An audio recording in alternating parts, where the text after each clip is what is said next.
또 이튿날 요한이 자기 제자 중 두 사람과 함께 섰다가 예수께서 거니심을 보고 말하되, 보라, 하나님의 어린 양이로다. 두 제자가 그의 말을 듣고 예수를 따르거늘 예수께서 돌이켜 그 따르는 것을 보시고 물어 이르시되, 무엇을 구하느냐? 랍비여, 어디 계시오니이까? 랍비는 번역하면 선생이라. 와서 보라. 그러므로 그들이 가서 계신 데를 보고 그날 함께 거하니 때가 10시쯤 되었더라. 요한의 말을 듣고 예수를 따르는 두 사람 중에 하나는 시몬 베드로의 형제 안드레라. 그가 먼저 자기의 형제 시몬을 찾아 말하되, 우리가 메시아를 만났다. 메시아는 번역하면 그리스도라. 데리고 예수께로 오니 예수께서 보시고, 네가 요한의 아들 시몬이니 장차 게바라 하리라. 게바는 번역하면 베드로라. 네, 오늘 주님께서 사랑하신 우리 대학교의 공동체와 더불어서 주님의 말씀을 나눌 수 있어서 감사합니다. 또한 이 자리를 빌어서 우리 부족한 제게 또 예배를 인도할 수 있는 소중한 기회, 또 우리 교우님들과 함께 말씀을 나눌 수 있는 우리 기회를 주신 저희 담임 목사님 김영애 목사님께 또 감사를 드립니다. 목사로 임직되고 난 후에 주일 예배 설교는 처음 설교입니다. 저에게는 굉장히 의미가 있고 또 소중한 설교라서 날짜를 부여받고 많은 고민과 부담 또 기도를 하면서 말씀을 준비했습니다. 바라기는 오늘 이 준비한 말씀을 통해서 가장 첫 번째로는 주님께 영광이 되고 우리 교우님들께는 우리 신앙에 대한 또 삶에 대한 작은 메아리, 작은 울림이 될 수 있으면 좋겠습니다. 인생은 BCD라는 말이 있습니다. 그 프랑스의 철학자인 장폴 사르트르가 얘기한 말인데요. 이 알파벳 B는 birth, 태어남이고요. D가 뭘까요? D는 죽음 맞습니다. death이죠. 그렇다면 이 둘 사이에 들어가는, 즉 알파벳 C로 시작하는 단어는 무엇일까요? 누가 말씀하셨죠? 네. 이렇게 진행되면 제가 설교가 굉장히 어려워지는데요. 좀 고민도 하시고 이러셔야 되는데, 제가 주변에 어떤 분들께 물어보니까요, 어떤 분은 삶은, 인생은 컴피티션, 경쟁이다, 이런 분이 있고요. 최근에 코인을 하다가 굉장히 어려움에 빠지신 지인분께서는 캐시라고 이렇게 얘기를 하시더라고요. 그런데 아까 말씀하셨던 것처럼 이 말을 이야기했던 사르트르는 이 C를 choice, 선택이라고 하였습니다. 우리의 태어남과 삶의 죽음, 이 삶과 죽음 사이에 끊임없이 선택하며 사는 게 바로 우리의 인생이지 않을까라는 성찰에서 아마 이런 말을 하지 않았나 싶습니다. 오늘 말씀을 준비하면서 제가 기도 가운데 하나님께서 주신 통찰이 하나가 있습니다. 그것은 우리 신앙인들의 인생에도 B, C, D가 있다라는 것인데요. B, 태어남, D, 죽음은 동일합니다. 우리 가운데 태어나고 죽어가는 것을, 또 죽음을 피할 수 있는 사람은 단 한 사람도 없기 때문이죠. 하지만 이 가운데 들어가는 이 C는요, 본질적으로 그리고 질적으로 확연히 다릅니다. 이 C가 무엇일까요? 캐시는 없으시죠? 이 C가 바로 뭐라면 크라이스트, 바로 그리스도입니다. 크라이스트 지저스, 그리스도 예수께서 우리 삶 한복판에 찾아오셨습니다. 그게 바로 성탄의 참 의미지요. 그리고 그렇게 찾아오신 예수님께서요, 우리가 태어나면서부터 지닐 수밖에 없는 이 죄의 문제, 그리고 그로부터 피할 수밖에 없는 이 사망의 문제를 완벽하게 해결하셨습니다. 그리고 우리 가운데 하나님의 자녀가 되는 특권, 그리고 하나님 나라에 대한 소망을 선물로 주셨습니다.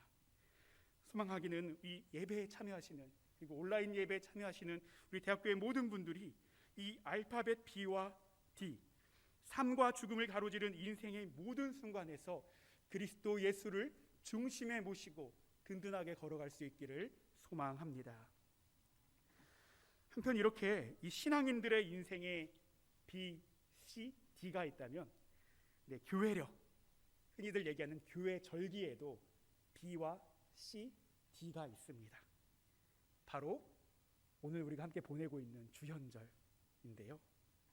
그리스도의 탄생을 기념하는 성탄절, 그리고 우리의 죄를 대신해서 십자가에 고난받으시고 죽으신 것을 기억하고 묵상하며 나아가는 사순절, 이 성탄절과 사순절 사이에 그리스도의 삶을 묵상하고 그렇게 살기로 나아가기로 결단하는 절기가 바로 주현절이라고 하는 것이죠.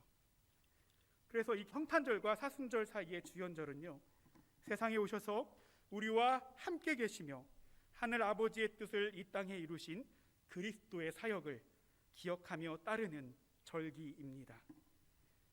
그리고 빛으로 오신 주님께서 우리 삶의 그 빛과 소망으로 비추어 주시기를 기원하면서 우리 또한 그렇게 살기로 다짐하고 살아내는 절기가 바로 주현절이라고 하는 것이죠. 오늘 우리가 받아 읽은 요한복음의 본문의 바로 앞에 있는 29절에서 34절까지의 말씀, 그리고 그 본문과 평행선에 있는 누가복음 3장 15절에서 17절까지의 말씀은요, 그렇게 우리 삶 가운데 그리스도로 나타나신 그 예수님, 달리 얘기하면 주현하신 예수님의 그 첫 시작을 드러내고 있습니다. 그리고 또 이튿날로 시작하는 오늘 성서의 본문 말씀은요, 그렇게 주현하신 예수께서 처음으로 제자들을 만나고 부르시는 내용이 담겨 있죠. 오늘 말씀을 통해서 이 주현절 둘째 주일로 지키고 있는 우리 가운데, 우리가 과연 주님의 제자로 그리스도를 중심에 모시고 이 주현절을 어떻게 살아갈 수 있는지를 함께 나누고 확인할 수 있었으면 좋겠습니다. 오늘 이 본문의 첫 시작을 보면요, 세례 요한과 두 제자가 등장합니다.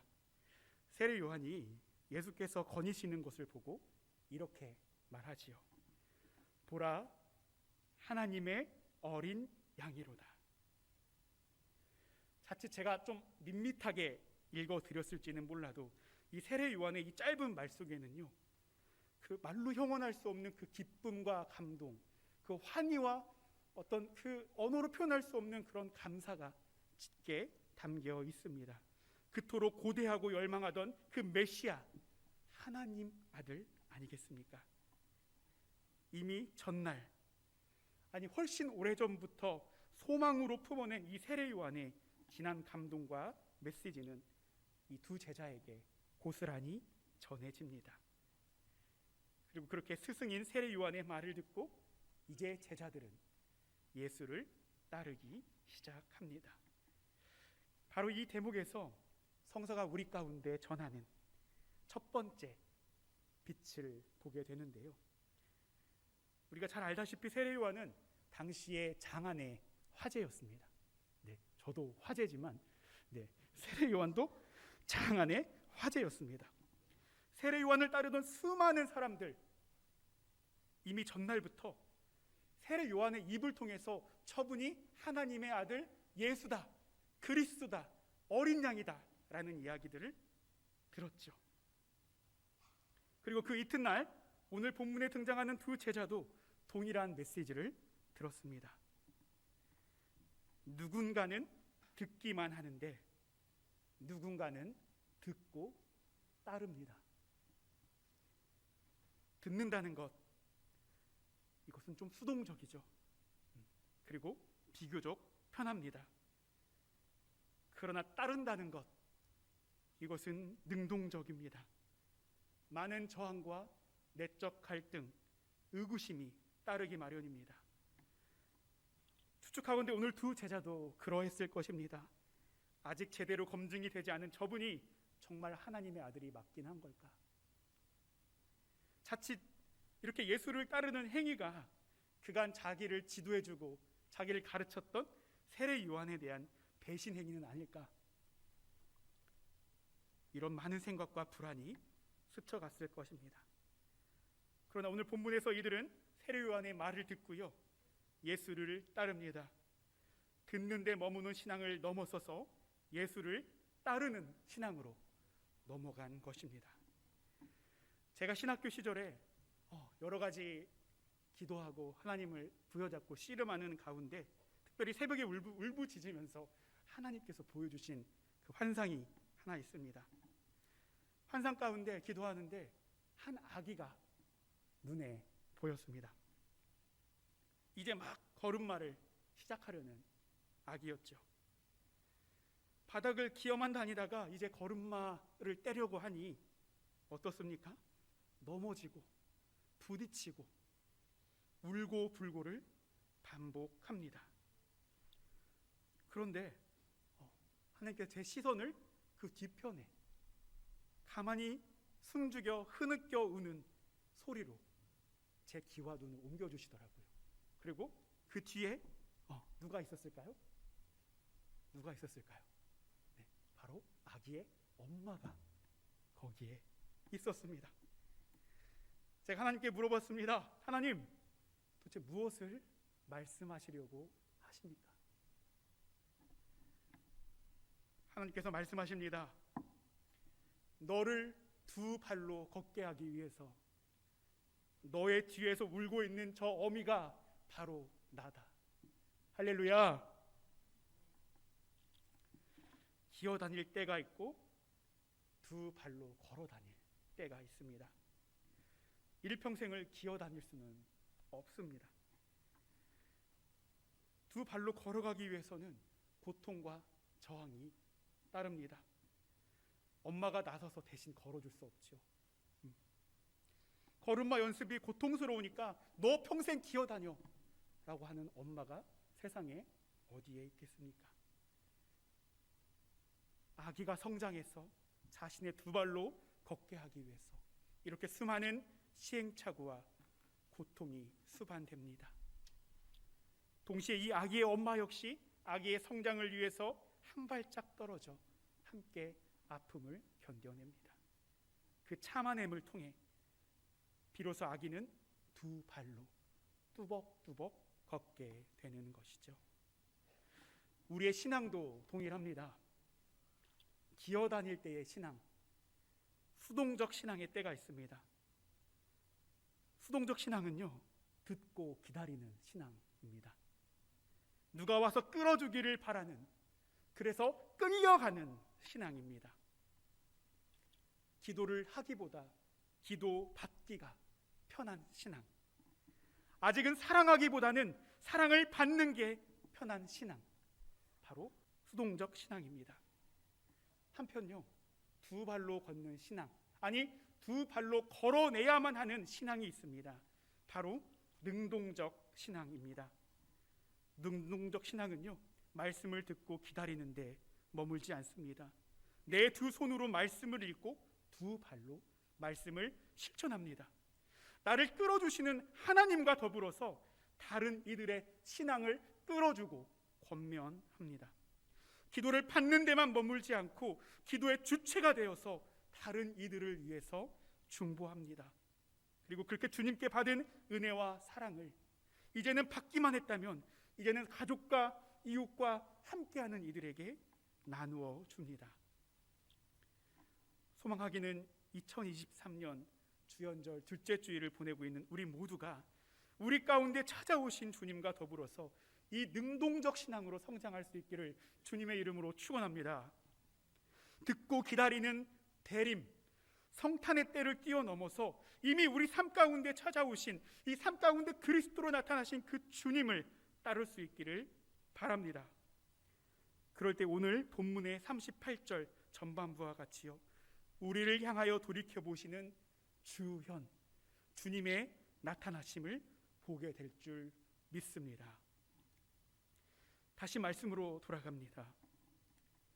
오늘 본문 38절과 같이요, 자신을 따르는 두 제자를 보시고 예수님께서 이렇게 물어보십니다.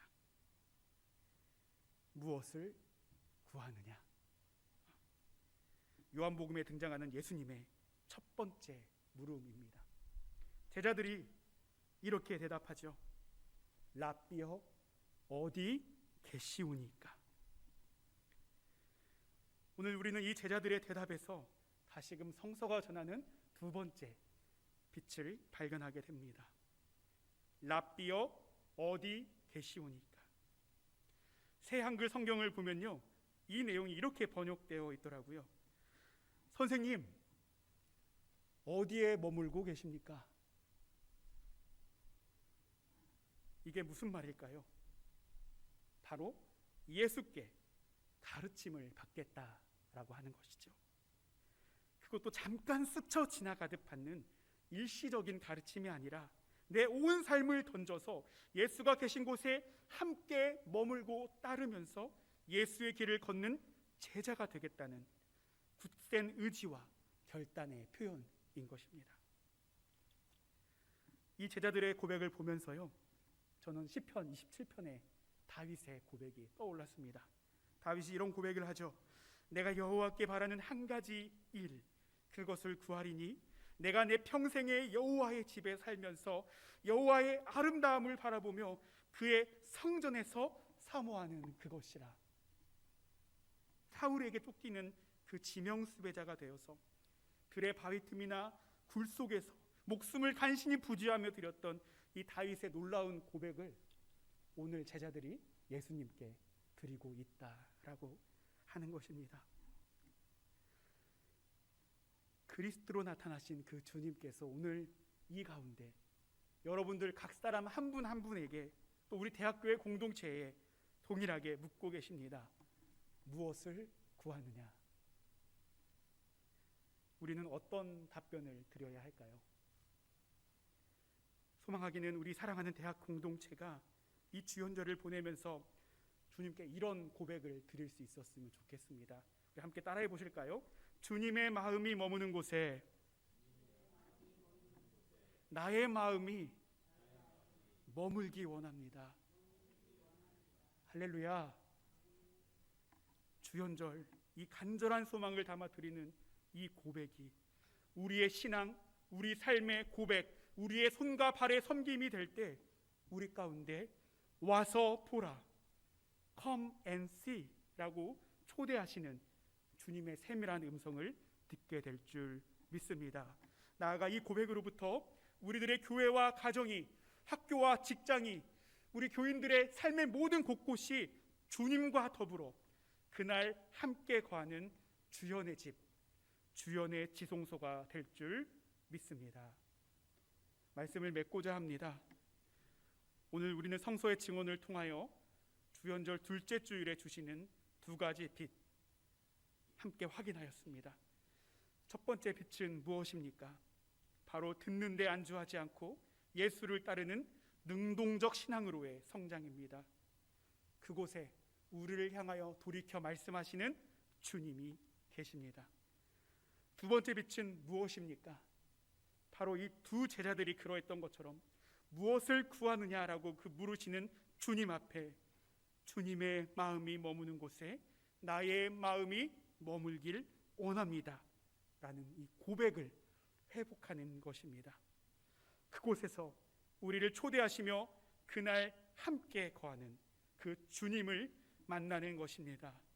나아가 우리 일상에 충만한 그 주님의 현현, 주연을 통해서 오늘 본문 후반에 나오는 이 베드로처럼 우리의 형제자매 이웃들이 우리의 삶과 죽음, B와 D의 중심이 되시는 크라이스트, 그리스도를 찾고 만나게 될 줄 믿습니다. 우리 이런 고백과 소망으로 함께 찬양을 한 곡 하면서 오늘 말씀을 좀 되새기기를 원하는데요. 우리 아까 준비 찬양하면서 했던 찬양입니다. 아버지 당신의 마음이, 이 찬양 함께 찬양하시면서 우리 주연절의 의미를 다시 한번 되새기고 하나님 우리가 주님의 빛을 회복하기를 소망합니다라는 고백으로 함께 찬양하기를 소망합니다. 아버지 당신의 마음이 있는 곳에 나의 마음이 있기를 원해요. 아버지 당신의 눈물이 보인 곳에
아버지 당신의 마음이 있는 곳에 그렇습니다 주님. 나의 마음이 있기를 원해요. 아버지 당신의 눈물이 고인 곳에 나의 눈물이 고이길 원해. 아버지 당신이 바라보는 영혼의 길, 나의 두 눈이 향하길 원해요.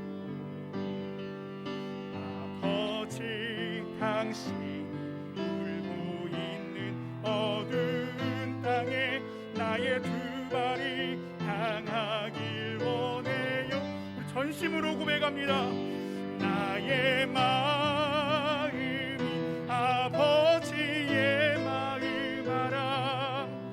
내 모든 뜻 아버지의 뜻이 될 수 있기를. 나의 온몸이 아버지의 마음 알아. 내 모든 삶 당신의 삶 되기를. 함께 기도하시겠습니다. 우리 가운데 그리스도로 찾아오신 주님, 이 시간 주님의 지체들과 더불어 말씀을 나누게 하시니 감사합니다. 주님께 간구드리기는 우리 대학교의 공동체가 주연절을 지나며 능동적 신앙으로 성장할 수 있도록 하나님 인도하여 주시옵소서. 더불어 우리 대학교의 공동체가 주님과 함께 거하며 주연으로 충만한, 주연을 드러내는 복된 공동체 되게 하나님 역사하여 주시옵소서. 그래야 우리 대학교회를 통하여서 그리스도의 이름이 널리 선포되게 하옵시며, 우리 대학교회를 통하여서 많은 이들이 주님의 빛을, 주님의 소망을 누릴 수 있게 하나님 역사하여 주시옵소서. 감사드리며 모든 말씀 그날 함께 거하시는 예수님의 이름으로 기도드립니다. 아멘.